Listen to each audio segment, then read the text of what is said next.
That's Nick. And that's Joseph. And today we're here to talk about The Stranger, the sophomore film directed by Thomas M. Wright, which premiered at the 2022 Cannes Film Festival in Un Certain Regard.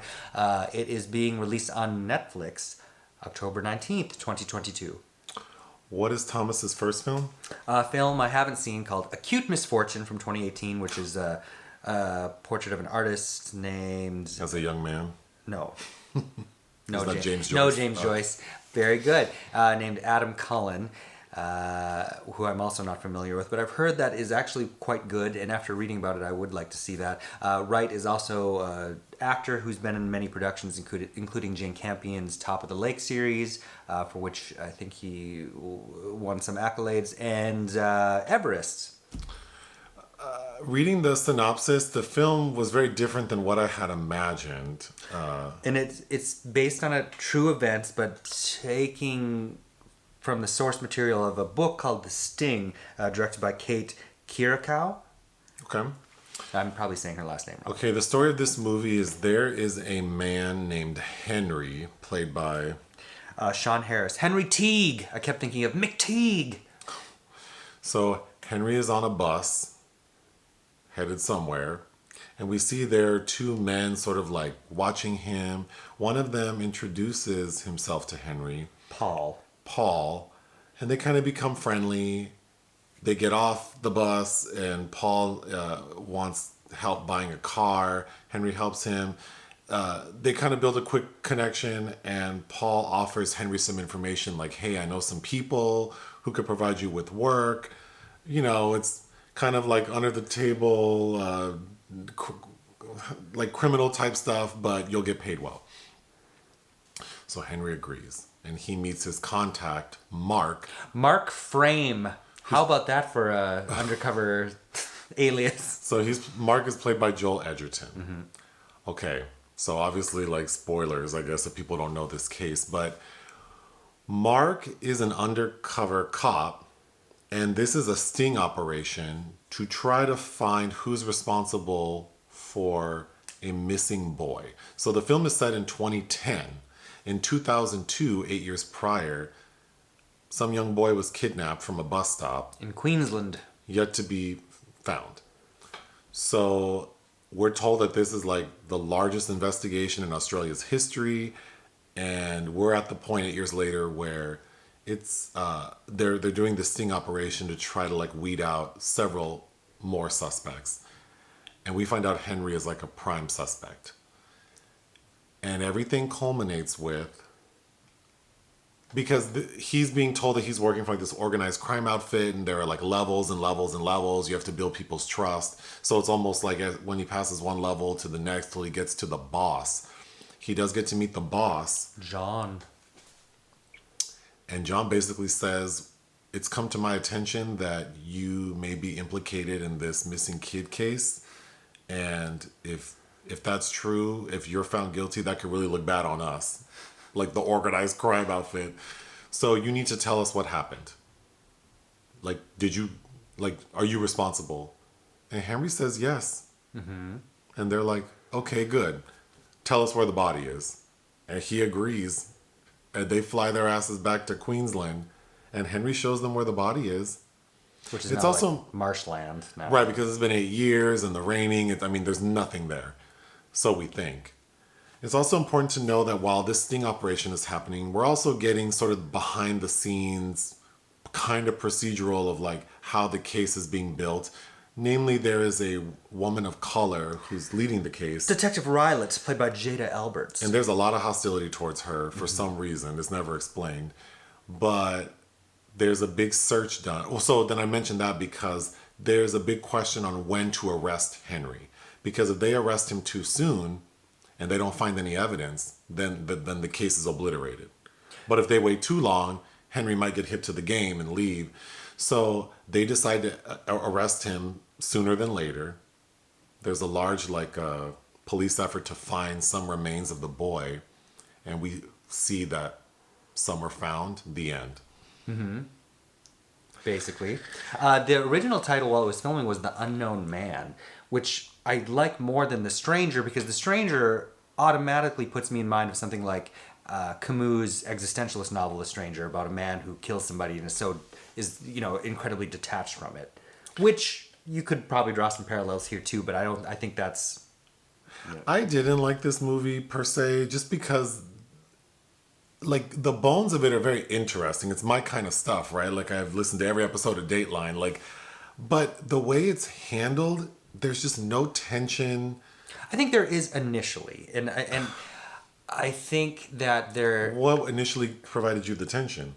When we're kind of unsure about who's doing what, and I think like maybe the first half hour when you're kind of piecing together, like, okay, I'm getting that, I'm understanding what's going on based on the information that's delivered, and then all of a sudden the film just like hits you over the head with Detective Rylett, and we get this montage that explains all the answers for you about who and where and why this has happened to a degree, but we don't know what Henry Teague has been doing in the 8-year interim, and we never see the family of the boy. There's so many things we don't understand, and instead it's almost like it's trying to be procedural, but then like showing this intimate relationship between these two men, but it kind of drops the ball on all counts. I mean, yeah, you said it all. Sorry. What else you want to say? Oh, but as far as the tension goes, like I just don't get why all of a sudden we've already, by the time the film like is kind of going in about explaining some of the logistics behind the scenes in the case, it's like, well, we've already figured out that much, so I don't know why we're getting that. What I think it does have going for its credit is it does have 2 dream sequences for Joel Edgerton, who's presented as this man that's under incredible stress, but he's the only one that can do this job, so he's got to stick with it until the end. And there are a couple like nightmare sequences that I think are nicely well done, and Sean Harris I think is quite creepy as Henry Teague. Yeah. But he's always kind of a villain. I know that you thought he was really interesting in a film we reviewed called The Banishing a year or two ago, with his flaming red hair. He's also pretty good in something called The Goob 71. You've seen him. He's a recognizable actor. And there's also this sexual tension because the film doesn't spell out that this man is a pedophile. It's implied, of course, but because he had a previous conviction of where he like beat up this young kid bad, and then explains that he had taken the missing child, the dead child's clothes off and burned them, and they're like, well, why'd you take his clothes off? But it seems like he's also attracted to Mark. Yeah. And so I think that sets up some tension for me. Yeah. What else you got? You didn't like anything else about it? I thought it looked good. It was shot by Sam Chiplin, who lends this terrible film with Naomi Watts called Penguin Bloom from 2020. And the score is nice and sinister enough. And I think there's some things going on in the sound design because it opens and closes with the same monologue from Edgerton, like a breathing exercise that he's running through. Mm-hmm. But I don't know if you want to talk about how you thought everybody was overly emotional. I mean, yeah, I don't know. I got thrown off track. So Joel Edgerton's character, we get a lot of time spent with him and his son and how he's affected by, I'm not even sure what. I mean, it feels very generic. Like he's working this kidnapping case of a young boy, so maybe that's bothering him about his own son and maybe trying to be a better dad. I'm not sure. That felt very generic. And we get a lot of scenes of him seeming very worried, but it's like, isn't it your job? Like, this shouldn't be new to you that you're working with these potential criminals who've done very bad things, or criminals who've done potentially very bad things. Then when we meet the head boss, who's also undercover, he gets super emotional, like to the point where he can't even control himself. So again, it's like, is this your first time like interacting with a criminal? Yeah, the scene where he's supposed to be coaxing this confession out of Henry, he like breaks his glass and is pretty awkward because to the audience, you know that he's kind of cracking under pressure. But it's like, why is everybody so like they've never done anything and to this degree? And why this case about because. I don't know if you want to talk about how you thought they were going to reveal that man was the actual dad. Like all of the thoughts that you have behind the process, because it's not quite explained why so much effort was put into finding this one kid. Yeah, I mean, you just said it. Yeah, I mean, I agree. There's no. Well, you looked up the real case more than I did. Yeah. And from what I gathered, the part that this movie is sort of adding is that there's this big sting operation. I think I was just frustrated that I didn't understand why this was the largest case in Australia's history. I don't know anything, like you've already said. I mean, I didn't know anything about so many things. And then, sort of, all of this relies on Henry confessing to this crime. So I assume that this movie would be sort of these two people, the undercover cop and the murderer, becoming very intimate so that when it comes time to reveal it, like I'm biting my fingernails thinking like, oh my God, is he actually going to say? But no, it's just them running around pretending that they're like bad guys until we finally get to the boss's hotel. And he literally says like, are you responsible for this boy? And he goes, yeah, I did it. And then it's like, okay, well, Yeah, and then there's no tension because I already know that whatever nefarious things Henry thinks he's doing, like nothing's going to come of it. He's never in danger. He's working for law enforcement. Yeah, like, well, and how much is riding on this for the law enforcement, because they only have like a 2-week window to kind of get this sting off the ground, and like how much for Detective Rylett, for instance, because she seems to have a lot going on getting this case solved. We had talked about how after seeing the film, how you could make a case about how men act under pressure and how they aren't able to, if they're not properly trained on how to deal with their emotions regarding specific kind of cases or crimes.